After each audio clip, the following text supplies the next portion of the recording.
Hello everyone, welcome to the DAGG Podcast episode 5.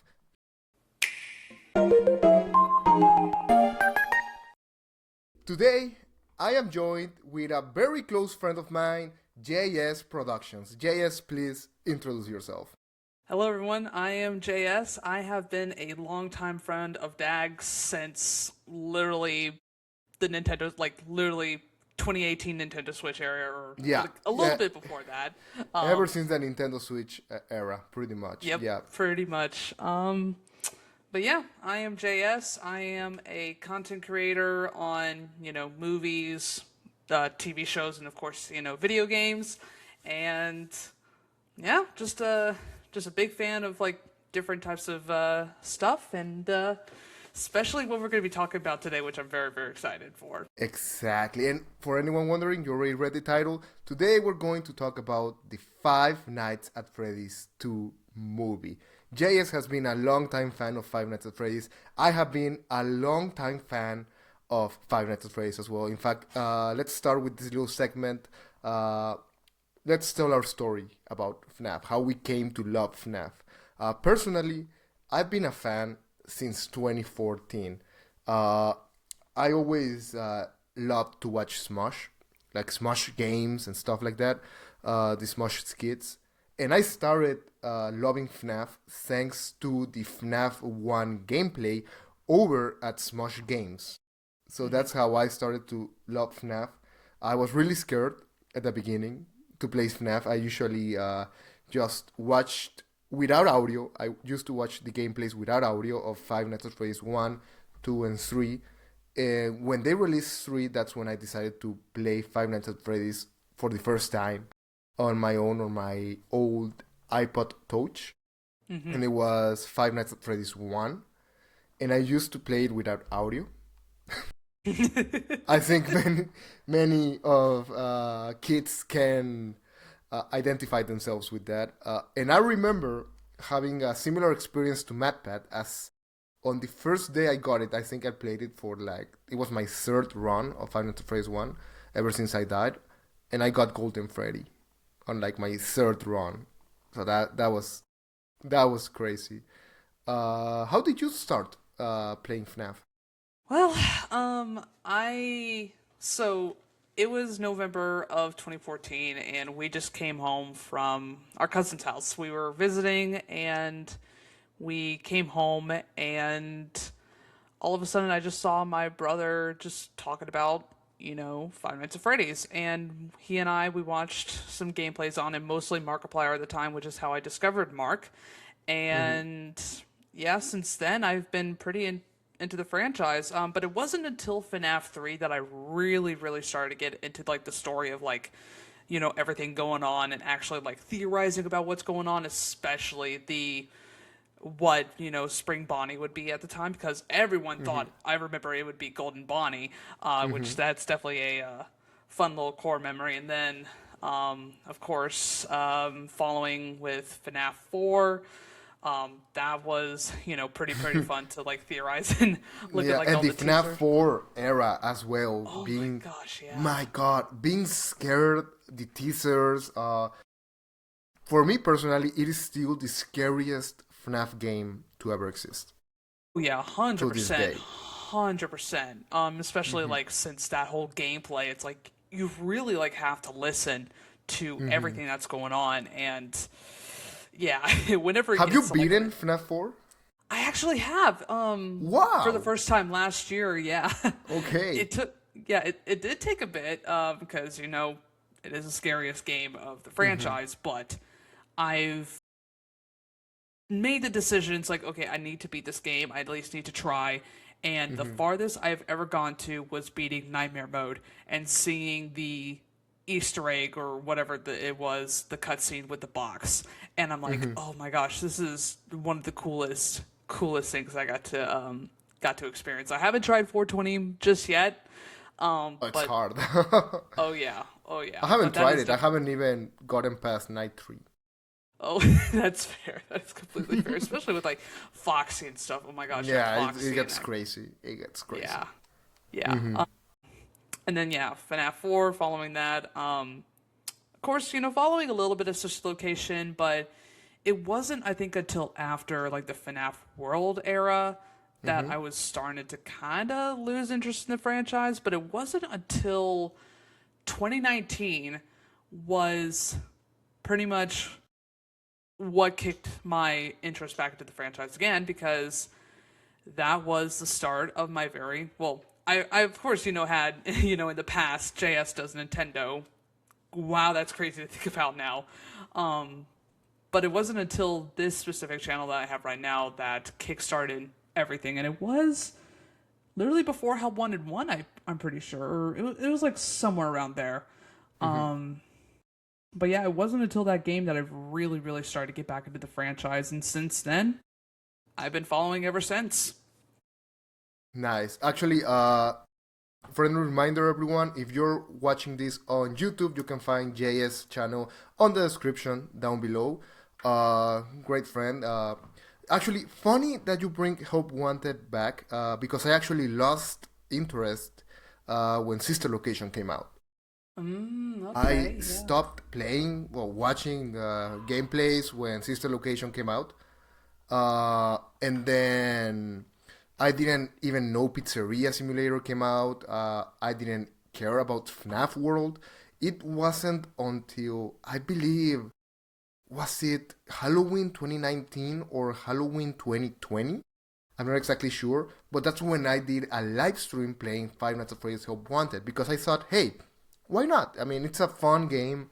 I didn't know it was a fun game, but I thought, hey, I like FNAF. This is a 3D recreation of the FNAF games I used to play, so I think it would be a really cool Halloween stream. And that ignited my passion once again. I don't know what that game had. I played it on the Nintendo Switch. I haven't played any of the VR games in actual VR. But that really ignited my passion back, and I remember watching every single MatPat Game Theory video in like 3 days. I went to a sleepover with my friends, and we watched, I don't know, like 20 videos in a row, like 1 to 20, and that was really just something magical going back to Five Nights at Freddy's, and I've been a fan ever since. Really, really liked Security Breach. I'm sure you also really like it. Very controversial game, but I think both you and I really enjoyed it. I did a whole gameplay series video on it. Also, I remember that. I remember that. Yeah. And I remember you doing. You did how to get all the different endings or how to get all the trophies, right? Yes, that ended up actually being my most popular video to this date. I don't know how, but I guess like how to get all the trophies is a good thing, like a very popular thing. But yeah, I was just like, you know what? I feel like this would be like something I wanted to just like help people with, and just somehow it just managed to happen. Which, yeah. Fun fact: I used your video in order to get some of the trophies that I was still missing. Oh, nice, So- nice. So yeah, thank you for that, because you get a trophy for each ending, right? If I'm not mistaken. Yeah, I do believe you can. Man, it's been so long. It's been so long. It's been so long. Yeah, like for real though, it has been a bit. I know you can get one for just leaving, I think, but yeah, I probably. I think you get one trophy per ending, right? Yeah. So I remember I was still missing like the one in which you have to get all the plushies, and I remember watching your video because I was missing some of the plushies, so I watched I think it was all the golden plushies. Yeah, I think so. Yeah, I think so. So I think I watched your video, and then I'm going to come clean, just as Markiplier had to after that video. I actually didn't find them all on my own. I used your guide in order to get the ending for my video. So yeah. I get you. Yes. I will admit too. I had to use some videos and stuff, but especially with Mazer Size. Oh my god, dude, Mazer Size was just a pain. I feel like literally every time now I play Mazer Size or literally that segment, I'm like, okay, I at least need to go back to a YouTube video because I cannot know a single combination from like the top of my head. It's like I always need to go to YouTube so I can Yeah. figure out that darn combination. So I'm guessing you went to Phaser Blast first? Yeah, I did go Yeah. to Phaser Blast first. Okay, Yeah, good. Me too. We had yeah, the same experience then. I don't yeah. know how the people who went to Gator Golf first managed um to do Mazer Size first. I don't know hmm how they managed to do it. That's hmm beyond me. Yeah. Okay, and then after Security Breach and Security Breach Ruin, we had Into the Pit. Were you a fan of Into the Pit? Oh my gosh, I loved Into the Pit. Really? Cause Okay, yeah, interesting. yeah, cause I'm a massive fan of the books itself, and from I think what really got my attention about the game specifically was, I mean, obviously, the mini games are the most big thing when it comes to FNAF. Like, Yeah. help, not Help Wanted to, but FNAF 2, those death mini games. You get to see like all this other type of lore. But with the mini games for Into the Pit, it was so intriguing to see. Spoilers for those who haven't played the game yet. But seeing the stuff referring to Count the Ways and To Be Beautiful, I thought that was a fantastic callback. And then just like I think like overall like the game as well, it's just such a fun experience to play. I mean, yeah, sure, it's a very intense game, but it's just like it's a game that you can like sit back and enjoy like a 8-bit type of thing cuz it's just really intriguing. I love how Mega Cat Studios like designed like this not going to be like like a usual open world type game. They made it into like an 8-bit experience, and Yeah. I thought that was That was one of really the cool. absolutely The the and art the style endings was as well. just Yeah. super impressive. Uh, I haven't finished it yet because I didn't vibe with it gameplay wise. I loved the hmm graphics. I loved the book, so I thought, hey, I'm going to love this game. But somehow gameplay wise, I thought it was too hard. Yeah, I can Like understand that. Yeah. the Spring Bunny animatronic monster was just too fast, too smart, and I thought his hearing ability was just too sensitive. So hmm whenever I go to a new room, I just knew he was coming my way. So I Right. didn't vibe with it that much, to be honest. Yeah. Yeah, that's very understandable. Yeah, because the AI, I will admit, even though like some like parts of the difficulty, like if you're on like on normal difficulty, yeah, it's the AI is going to be going crazy with that, Yeah. and yeah, I can 100% understand that.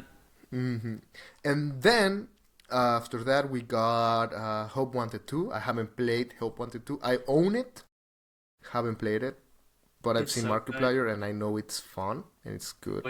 It's really really good. It's It's good. really good.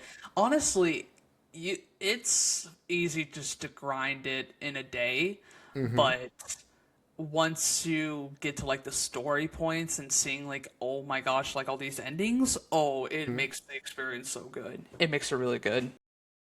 Nice. And finally, we also have the most recent game, Secret of the Mimic, which I still don't own. I still haven't played, but I want to get it on the PS5 and the Switch too. Yep. Yep. Is Secret it a of the good game? Mimic. It is really, really good. It took me a bit to fully beat it because of one section. I don't want to spoil Okay. it for you, Okay. but one section in particular really made me hold back on this game, and I refused to Replay like it. yeah, and like get through it. But it wasn't until I was doing Is my it similar to marathon. the Endo section in Security Breach? No, it's Okay. actually not. Good. No. Okay. What is it Um. similar to? So I can more or less picture it. Um. I'll just. I don't know if it's anything specifically similar, but all I'll just say is stealth is very key in this. Oh It's no. very key. Yeah.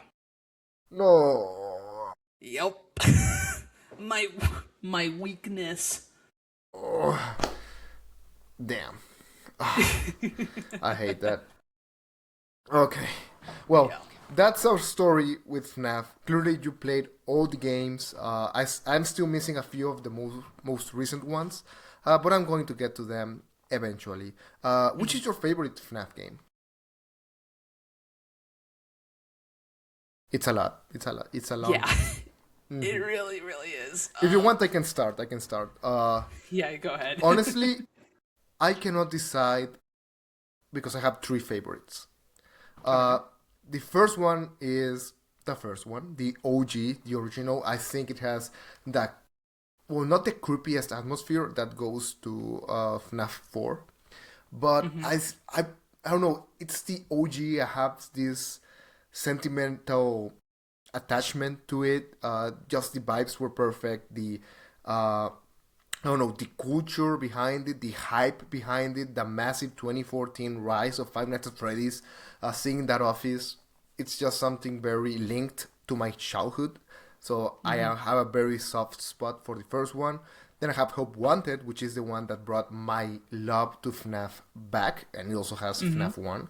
And it's, I don't know, I think it's the bridge between old FNAF, classic FNAF, and the new FNAF, which brings me to my third favorite game, and that's Security Breach, which is a brand new take. I know it's a very divisive game, but I really, really had a really fun time making all my gameplay videos. It was such a cool place to explore, and it was also really creepy, but getting all the different endings was something really fun that I really, really, really enjoyed doing.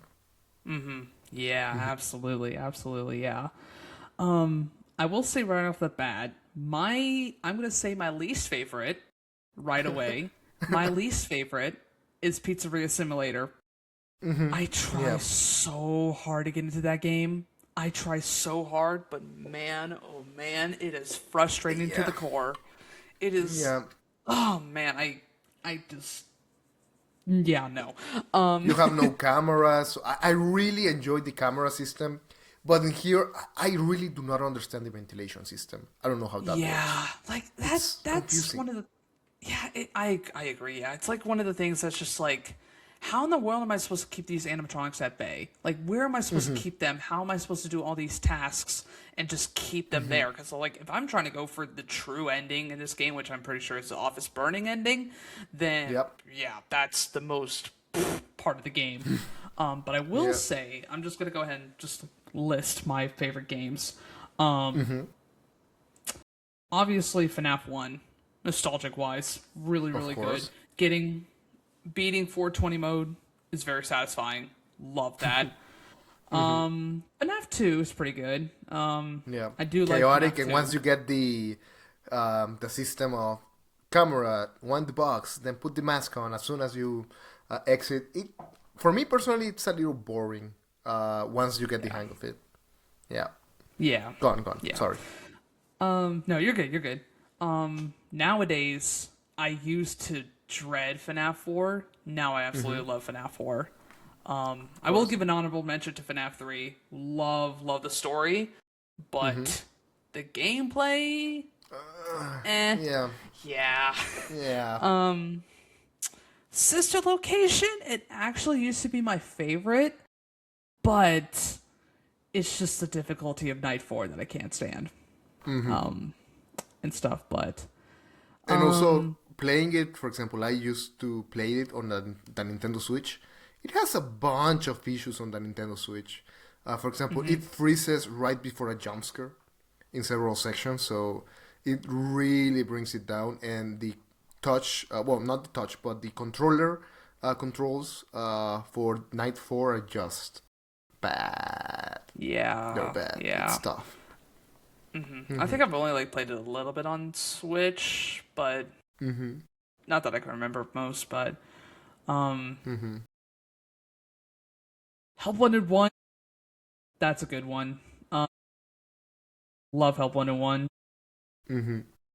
Security Breach. I think honestly, you know what? I think I'm gonna probably go with you on that and say that Security Breach is my favorite. I will say at the beginning it has had some rough spots, Yeah. but nowadays it's just so fun to go to, and every time I'm like wanting to stream something or just talk about something, I always go to Security Breach because of how fun that game is.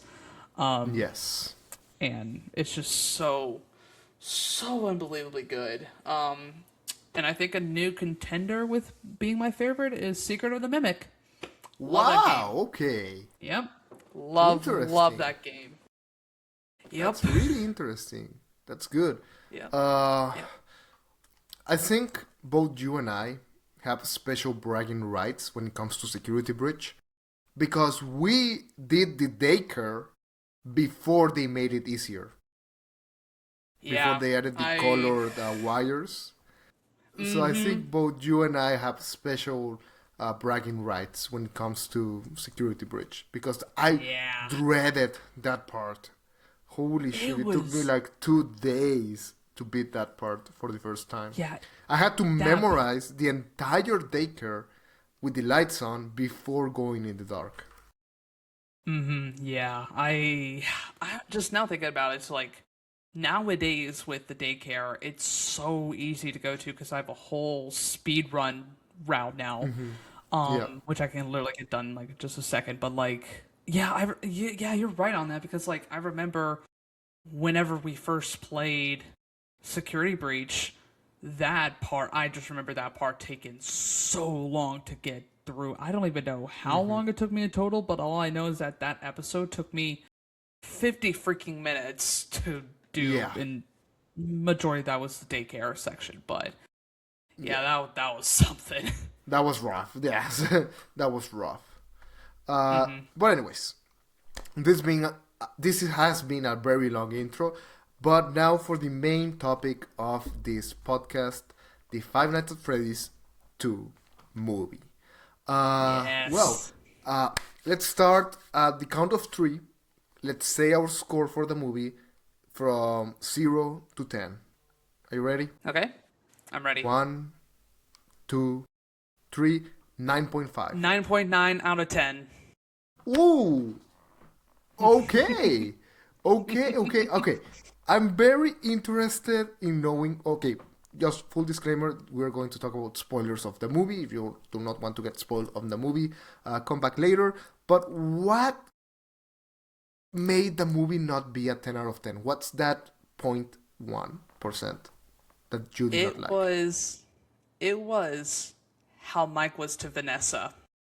It was how he acted towards her. In the beginning of the movie, basically he said the thing that was like, "Oh, why'd you say that?" And that was he was going to try and fix her. That made me go, "What the heck?" And then the ending of the movie where he told her literally after everything that they've done and literally how Mike was willing to be with Vanessa on this, he told her to never see him or Abby again.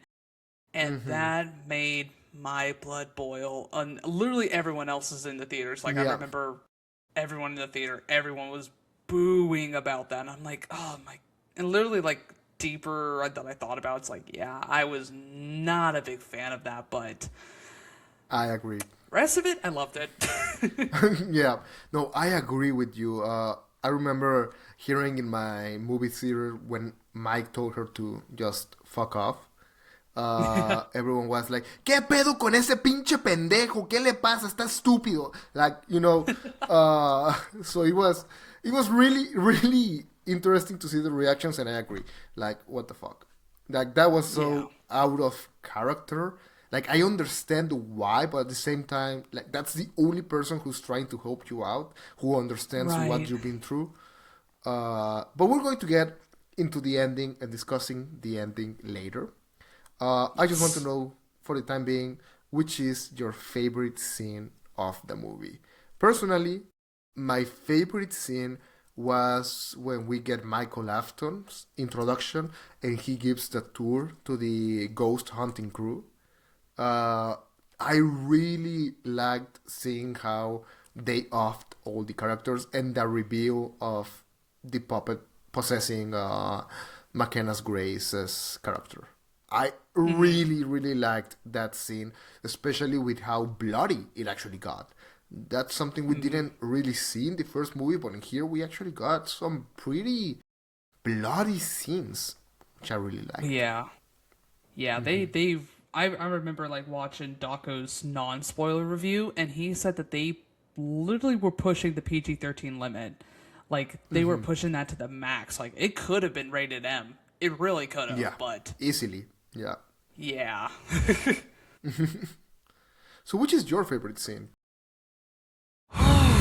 Okay. Man, I'm just gonna admit there were so many great scenes in this movie, but I think the one that really honestly stood out to me was the reveal of Circus Baby. Oh That was my God! Yes, yes. that was the moment where I went, "Oh my God, I was not expecting that." Like at all, literally, because I remember Blumhouse posted something about, oh, here's Piper's reaction, who Yes. played Abby. I remember they said something about the letter C. I was either thinking it could have been Candy, it could have been Cindy, because honestly, they had the fanverse stuff in this with the arcade Yes. machines, and or it could have been one of Scott's original creations, which was Chipper. Circus Baby was the last thing I expected. It was the last thing I expected at all. And yeah, I mean, it is, a quote unquote fan servicey moment. But if you really look at it into the details of it, Circus Baby was something that William Afton created himself. And Yes. seeing that was incredible and definitely will help set something up for a future movie, which I'm very, very Yes. intrigued to see something if they do something for Sister Location. But yeah, seeing Circus Baby was the biggest highlight I've had in this movie. Yes. No, actually, really, really loved seeing Circus Baby. Actually, when I saw that video of Piper Rubio reacting to something with the letter C, the first thing that came to mind was actually Circus Baby for me. So I was kind of expecting to see some reference to Sister Location, and actually seeing Baby was amazing. I saw the movie with my girlfriend and some other friends, and we were all just screaming. Except my girlfriend, she's not the biggest FNAF fan, but she's there to support me. She's actually really scared of FNAF. But me and my other friends who are big fans, we were like, "Oh my God, it's Circus Baby!" No, it was crazy. It was crazy. We were so excited seeing Circus Baby. Definitely one of the best scenes in the movie, for sure. 100%. So, okay, I also want to know your general thoughts of the movie. Like, if you could give it your own, I don't know, 1 2 paragraph review, how would it be? I'm gonna say I've written this down. I basically said I really really enjoyed the movie. It definitely exceeded my expectations a lot of the time. Which to be honest, I was not expecting a lot of things that they had. But all I gotta say is I really enjoyed the movie, and it definitely is equally as good as the first one, but definitely a major step up of the first movie. Yes. And I really, really like this one more and stuff. But I still like the first movie as well. But yeah, Yes. I enjoyed it. I really, really did. I personally thought it was funnier. It was a little bit funnier, with the toy animatronics finally speaking. For example, there was this line from Kellen Gioff. I think I don't know how to pronounce his name, but he's the Yeah, Count Dolph, voice yeah. of actually Glam Rock. No, no, Glam Rock Freddy. Yeah, right. Yeah, it was Glamrock Freddy. And Sun and Moon as well, yeah. Yeah, I was going to say Rockstar Freddy, but no. Yeah, Glamrock Freddy. He was the voice of Glamrock Freddy. And there was this scene in which he is Toy Freddy, and people invite him to participate in a costume contest. And the way he delivers the line, "I will, but first I have to, I don't know, kill some parents or make some parents' bodies go upside down," something along those lines, something very gory, was just really, really funny to me. I don't know. Yeah. Every Balloon Boy scene for me was also very funny, even though it tried to be scary. For example, the one in which we can see the propeller under the river and he is going to kill someone. Seeing Mm-hmm. that scene for me was hilarious. I was laughing the whole Mm-hmm. time. Yeah, I remember during that scene, like me and my friend who were watching it together, we were like, "Mike, get out of the river, get out!" And we were literally like waving our hands. It's like if Mike could see it, it's Get like out! Mike, Get get out! out of the river. Yeah. I also thought it was scarier than the first one. Mm-hmm. Like Oh yeah, every definitely scene scarier. with the puppet was just so freaking scary. The way they did the makeup for both McKenna's Gray's characters and Piper Rubio's character, Abby, the way they did the makeup, how the character moved, talked, and everything was just. I, I have little kids who love FNAF thanks to me. uh, and I was actually planning on taking them to see this movie, but when I saw the puppet scenes, no, I got scared. I didn't want them to see the puppet scenes because I actually really got scared with those. Mm-hmm. Those were, I think, I personally loved them, but I thought it was a little too extreme for a PG-13 movie. I don't Yeah, know. What do you think? yeah, yeah. I mean, yeah. Um, yeah, I definitely can, see what you mean on that because, like, as I mentioned, they definitely push the PG-13 thing extremely to, Mm-hmm. especially whenever Mike, or not Mike, one of the podcasters was taken out by Mangle. That was Mm-hmm. definitely extreme. I will tell you. They didn't explicitly show it, but they kind of implied it with like the faintest like blurry thing in the Body background, like the parts. blurry Yeah, shot. body Yeah, like parts just coming down from the ceiling. That was great. like that was intense. That was really really Mm-hmm. intense. But yeah, I can see what you mean and stuff. And then we get And yeah, Chica doing the Omni-Man head squeeze to the freaking professor. That was so cool as well. it's intense. I remember it's like Mm-hmm. okay, Chica is just going destruction mode apparently, Going for the and kill. then literally, and then like these toys are definitely something not to be messed with in real life. Like honestly, if I saw these Mm-hmm. toys in real life, boom, I'm moving across town. So No, yeah, they're yeah, no, crazy. They go oh crazy. yeah, But I think now that we're talking about the toys, that brings one of my biggest complaints on the movie, and that is the fact that this movie is ridiculous and it's not to be taken seriously, but it's hard to not take it seriously when every time the animatronics move, you hear the boom, boom, boom, every single time. But suddenly, Mike is working in the office trying to deactivate or activate the blockade or the signal, and then suddenly he tilts his head and he says, "Withered Freddy." How did you mm-hmm. not hear him? Or there's a mom in the kitchen opening the fridge and then she shuts the door and you have Toy Bonnie. How did you Mm-hmm. not hear these animatronics coming? Like that's my Yeah, one of my biggest complaints with this film because you have them right there every time they move. They're boom, boom, boom. mm-hmm. So Because they are how can they be really stealthy? yeah, like because these things are giant metal robots. Like Mm-hmm. honestly, they are heavy, and especially with like what you said with them like stomping, they Yeah. are heavy, and you can really hear it from like the sound effects and stuff. But yeah, Mm-hmm. I can definitely see what you mean on that. It's like how can you not hear that? Yeah. But who knows? Who knows? Uh, okay, another thing that I want to talk about the movie, kind of like a little complaint, but not really, but kinda. I wished we could see more of the withered animatronics in action. Yeah, yeah, I think we only got like 2 minutes of screen time in total of all the withered yeah. animatronics, and I mean, they have some of the coolest designs. I believe Withered Bunny won the most popular FNAF character just a couple of years ago. when every other single time it was Springtrap. So it's definitely on the top three favorite animatronics of the fan base.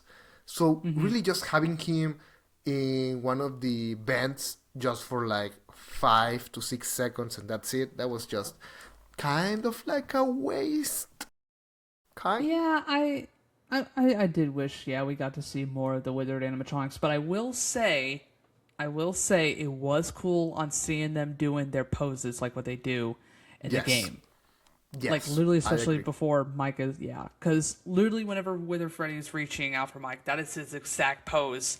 That's what he does in the game, and then I think for Withered Bonnie, it's pretty much the same poses he would do in the vent itself, which I think that was a really, really, really cool callback. But yeah, I wish they got more screen time as well, because they in the games they lasted from night 3 all the way until custom night, as well. But yeah, I could see what you mean on that. Yeah, I just wished we could have gotten a little more on those. I really liked how they explained why Foxy didn't react to the mask. I think that was really cool to see why it didn't work, like a canon-ish explanation. And I really, I want to ask you something. Do you think they took inspiration from the "He's the Nightguard" animation?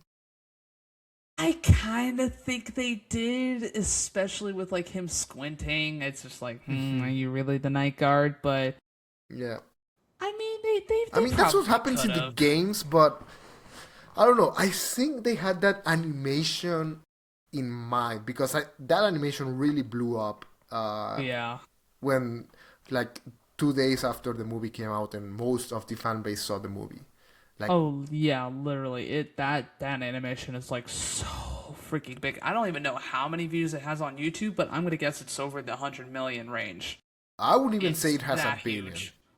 I would even say, has Markiplier's has his first video on FNAF already reached 1 billion or not yet?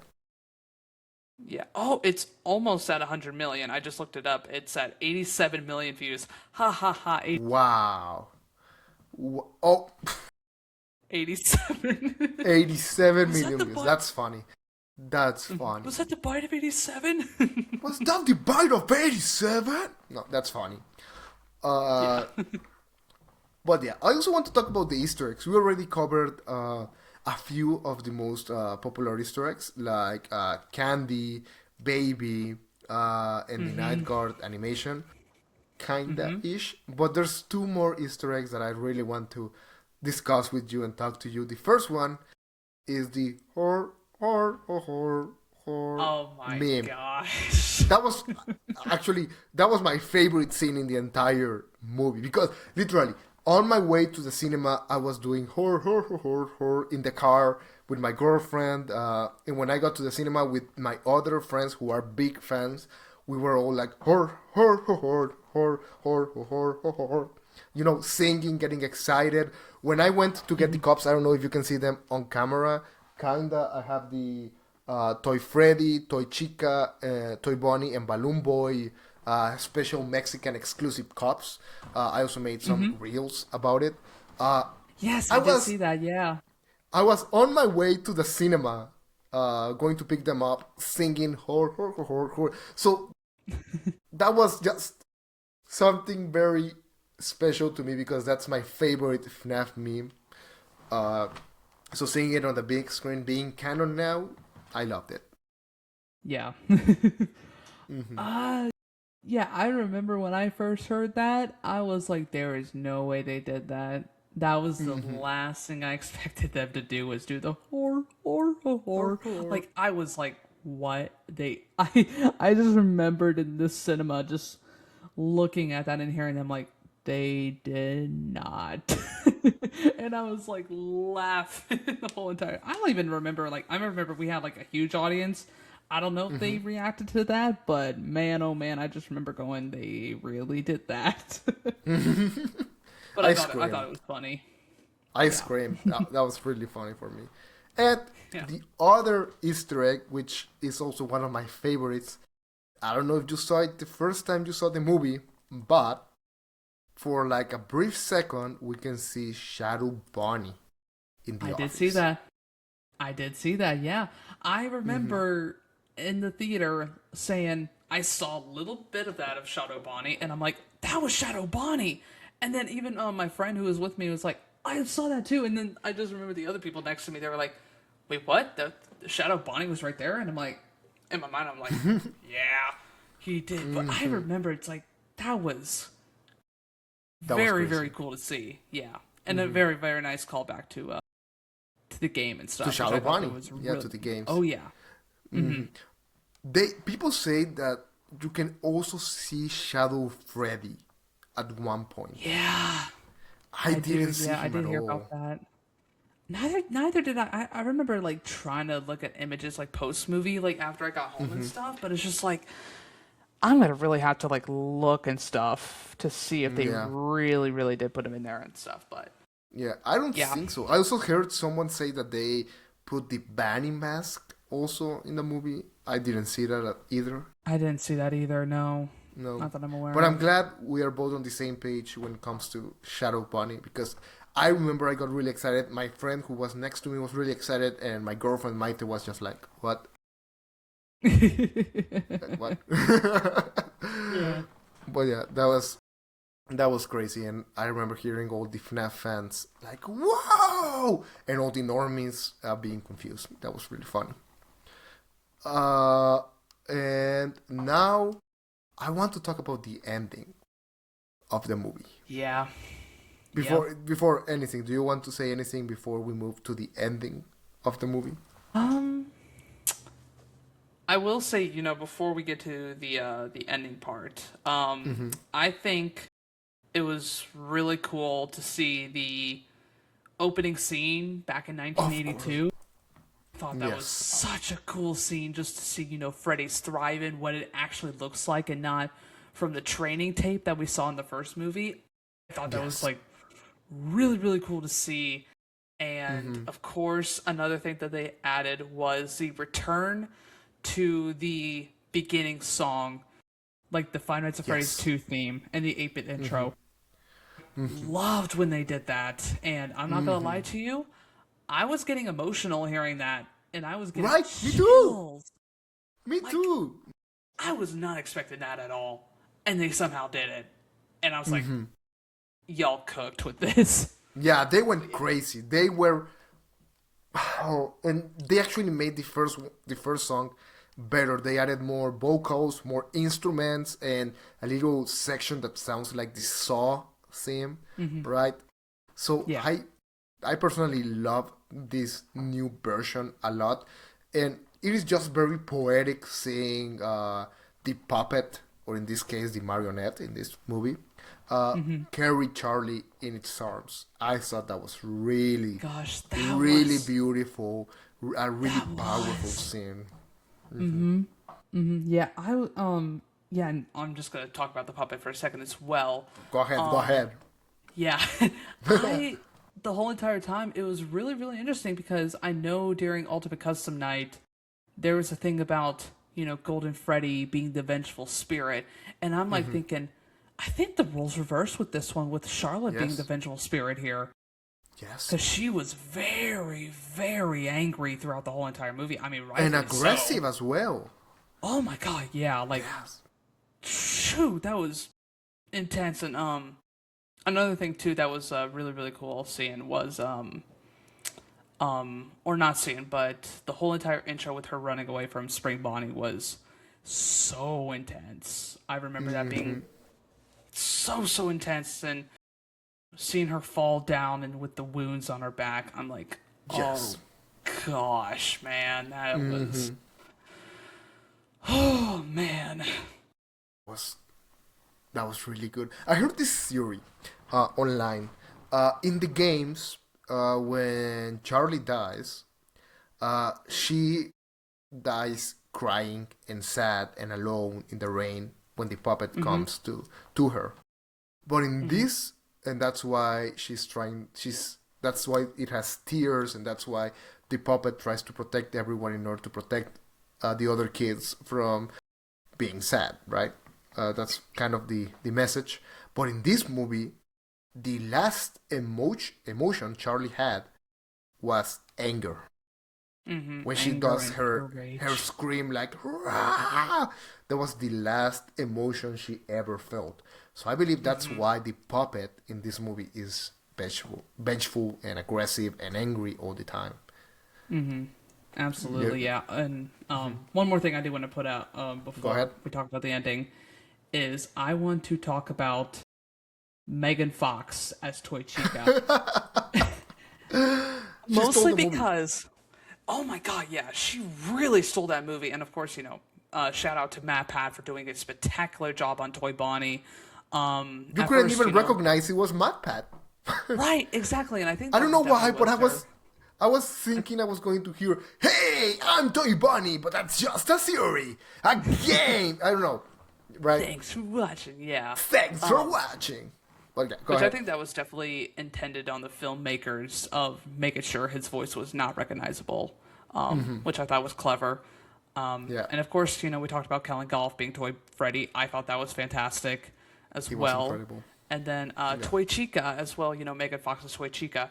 At first, I'm like, okay, you know what? This is a pretty interesting casting choice. But then the more I thought about it, the more it made sense. It wasn't because of, the inappropriateness with Toy Chica and Megan Fox and stuff, but it's because of her voice. And after, watching Transformers and,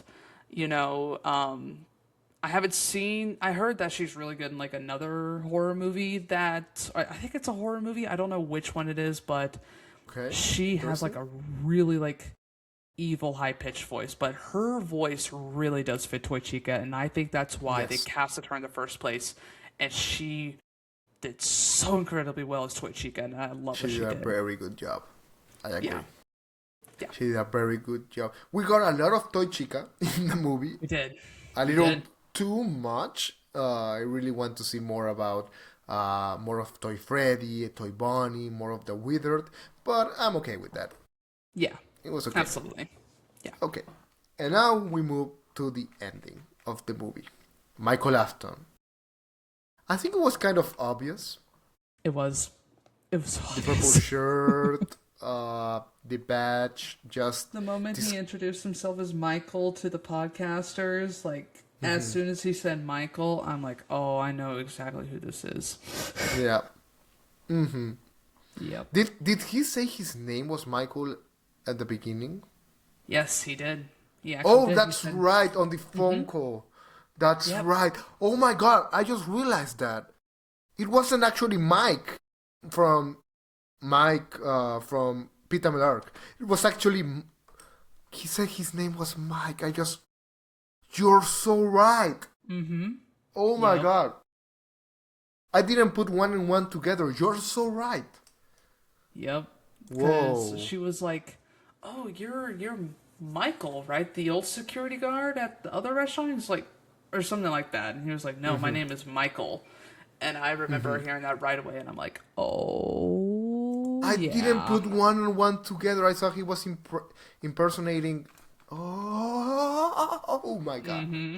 It just blew my brain. I'm excited for the future of this Michael Afton. And I think he will be a crucial part in FNAF 3, but we're going to talk about FNAF 3 in a bit. Then we already talked on Vanessa being the puppet. That's going to be interesting as well. Very. And, you know what? Yeah. Yeah. Let me know. Yeah. Yeah. I will say, I do get that, it is upsetting that it is a cliffhanger, but Scott has always been known for being a troll and also for cliffhanger endings. He has always done that, and it's always to get the viewer to talk about the theories that everyone has. It's, like I said, it's the thing that gets the viewer to talk about the movie, and that's what I love about what Scott does for FNAF. For FNAF. But he also gave us another thing to talk about, and it was the Fastbangers. Yep. That scene made me go from a 10 out of 10 to a 9.5 out of 10. Yeah. I did not love it. It was a little corny, a little campy. I I really liked seeing all the original animatronics. I cheered on the cinema, but the more and more I thought of it, the less sense it made. Mm-hmm. I don't know. It was kind of like, how do I put it? Fan service in an unnecessary and unrealistic way, kind. Mm-hmm. So Yeah. I did not really love it. That I didn't really love that scene. Mm-hmm. What are your Yeah. thoughts on the Fastbangers? Yeah, I remember at the cinema, I was just cheering about that. Mm-hmm. Yeah, the whole entire like last 30 minutes was crazy at the cinema, especially that part. Mm-hmm. Yeah, I mean, I can kind of see it was a little cheesy. Yeah. Um, but I will say it was interesting to say the least at the end of that Mm-hmm. was the thing about the FNAF 3 ending, and that was the good ending. It gave Yeah. us the good ending for the FNAF 1 characters in movie form, and I love that. I really, really Mm-hmm. did. Yeah. But And I will admit, yeah, it was kind of cheesy, but and yeah. that actually helps me to transition to the next topic of conversation, the last topic, and that's the FNAF 3 movie and our series. And actually, now that you bring that up, now that the spirits are free, I believe they are now able to hunt Mike or whoever is going to be the protagonist of FNAF 3, the movie, which I believe is going to be Mike, uh, as phantoms. Mm-hmm. Now that their spirits are free, now they can manifest themselves as phantoms for one last scare. Yep. So I think that's Yep. like how they're going to do the phantoms. Also, Springtrap. Can we talk about Springtrap being in the movie? Yes. I Yes. I saw the design. Actually, today I don't know if you saw they released like the concept art design and Mm-hmm. the lighting test pictures in HD, Mm-hmm. and they are freaking phenomenal. Mm-hmm. I'm excited for FNAF 3, especially with Springtrap's design, looking more Mm-hmm. like FNAF 3 Springtrap than FNAF 6 Pizzeria Simulator Springtrap, which I think it's Yeah. for the best. Yeah. I remember seeing that in cinemas and thinking, wow, they nailed this one out of the park with Springtrap's design. And yeah, I'm very intrigued to see what they're going to do with the third movie, and of course, that's gonna flesh more into Phasma Fright, which they did hint about that, and I got Hmm. so excited about that because whenever they said that, oh yeah, we need to find all these parts around for our attraction that we're making and stuff, and then when one of the guys said we found one, the real one, Yes. I was like, oh my god, that is hinting towards the third movie. And then as Yes. soon as they showed him, that is going to lead directly into the third movie, and I'm very, very excited to see what they're going to do with that. Very, very excited. No, yeah, me too. I am really excited as well because they are taking their own canon and actually going telling the story of the first game. Then actually the second movie is about the second game, and now the third movie is actually going to be about the third game. I really like how they're doing this progression system. However, I do believe that FNAF 3 is going to be the last movie. I don't think Yeah. they're going to do a FNAF 4 movie. Maybe they will jump back straight to sister location. Like they will do Hmm. FNAF 1 movie, FNAF 2 the movie, FNAF 3 the movie, and then FNAF the sister location movie. Maybe. Hmm. But I Yeah. believe with the introduction of Circus Baby on FNAF 2, that FNAF 3 is going to be a combination and a back and forth between FNAF 3 with Fazbear Frights and FNAF Sister Location, and they're going to go to the Sister Location area, maybe to rescue Vanessa on the first half, and then go to Fazbear Frights for the second half of the movie. I don't know, but I believe we are not so distant from getting an adaptation of Sister Location.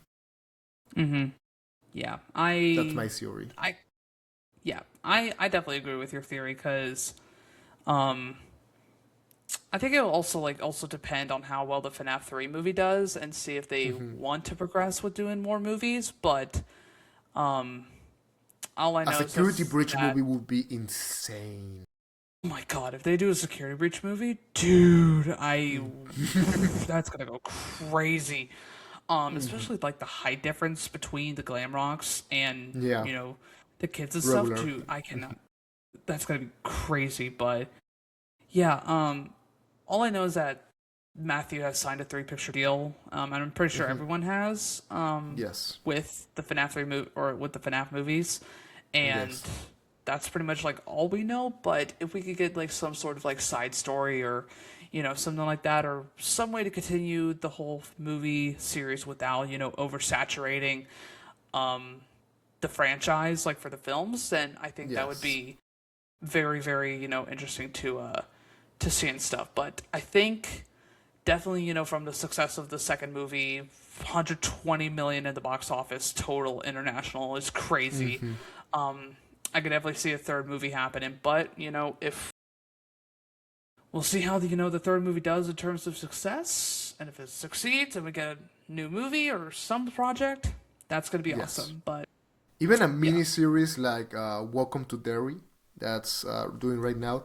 Maybe a mini series on Sister Location, even Pizzeria Simulator. I think that would be like the game isn't that good, but a series on Pizzeria Simulator, every episode being a new night, would work. I think that would be a really cool idea. And of course, Yeah. Security Breach. That's like my dream movie or series or whatever. Or maybe they could even do like a Goosebumps type of series with the Fazbear Frights stories from the books. That would be really, really cool.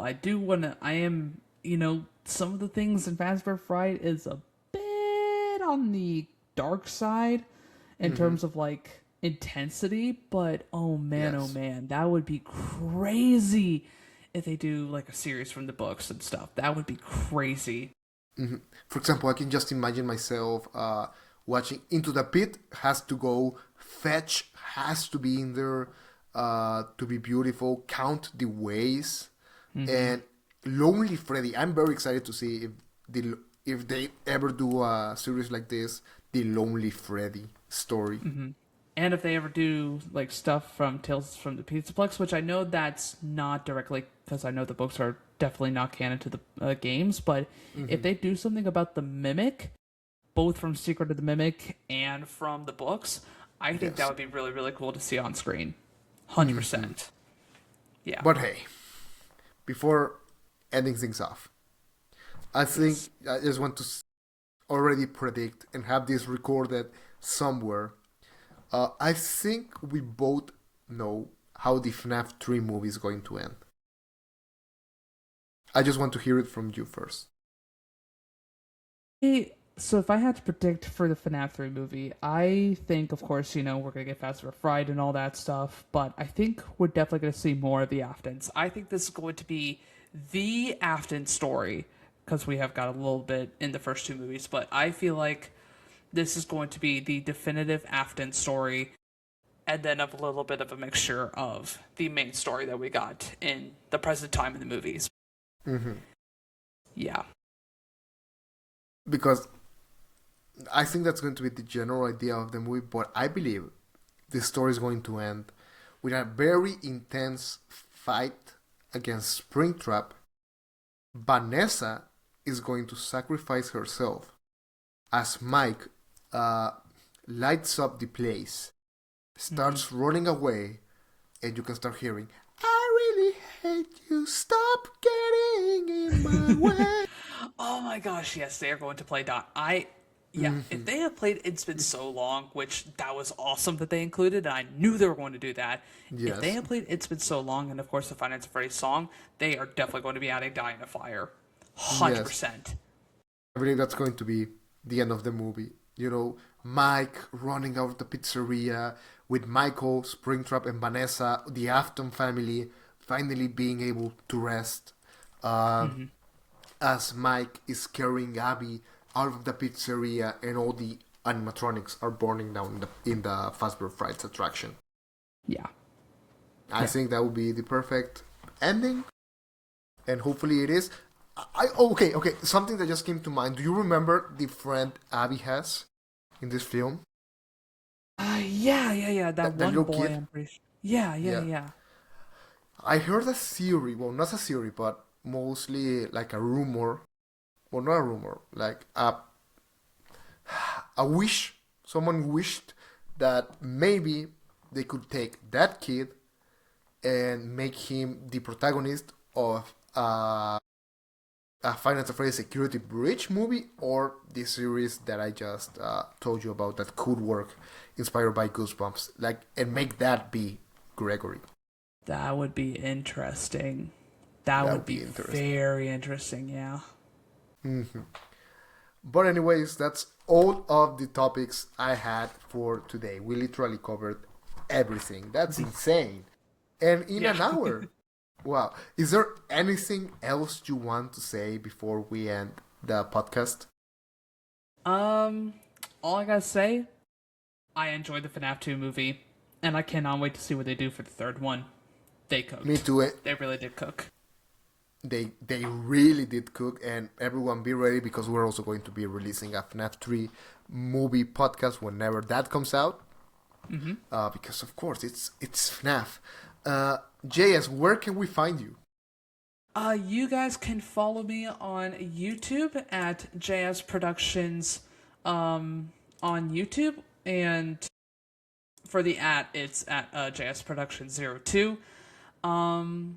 And I think that's pretty much it. To be honest, just on YouTube, JSProductions02. Yep. Anyways, it's going to be linked in the description down below if you're watching on YouTube. And if you're watching on Spotify, be sure to go to my YouTube channel and in there subscribe, and also subscribe to JS Productions. And JS, congratulations, you are the first non-Enten member to be in the DAGG Podcast. So I just want to thank you personally for being here, for participating, and this was really just a great time. And thank you so much for the invite. I really, really appreciate it. And I am more than happy to hop back on for an episode. I really, really enjoyed it, and thank you so much. I really, really appreciate it. Trust me, you are my first contact when it comes to FNAF stuff. So whenever a new game gets announced, whenever we start playing that new game, be sure that you're going to be always invited to this podcast to talk about that game. Yes. Yeah. Well, this has been all for today. Thank you everyone so much for watching and for listening. My name is Dag, and come back for next episode. See ya. Bye. Bye-bye.